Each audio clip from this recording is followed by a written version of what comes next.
Tano, utekelezaji wa malengo hayo ni kama ifuatavyo: ujenzi wa kiwango cha lami wa barabara zenye urefu wa kilomita 109.49 umekamilika na ujenzi wa kilomita 275.51 unaendelea.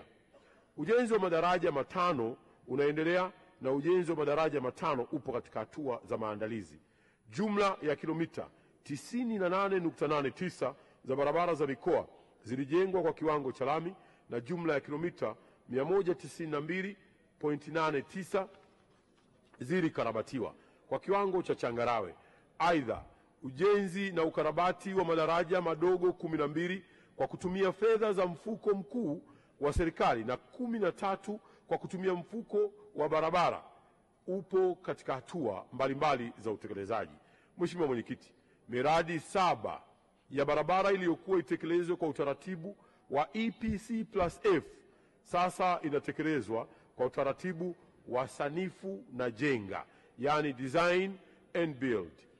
Hadi sasa maboresho ya kimkataba, yani addendum, ya miradi 6 yamesha sainiwa.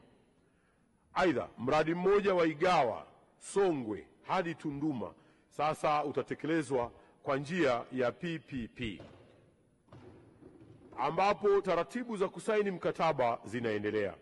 Sambamba na hilo, Mheshimiwa Rais Daktari Samia Suluhu Hassan wakati wa ziara yake mkoani Tanga aliagiza ujenzi wa barabara ambayo hapo awali ilikuwa itekelezwe kwa utaratibu wa EPC+F kutoka Kiberashi hadi Singida sasa utekelezwe kwa utaratibu wa PPP. Na tayari wakala wa barabara Tanzania, yani TANROADS, na TPA wameanza majadiliano ikiwa ni hatua ya utekelezaji wa agizo hilo la Mheshimiwa Rais Daktari Samia Suluhu Hassan.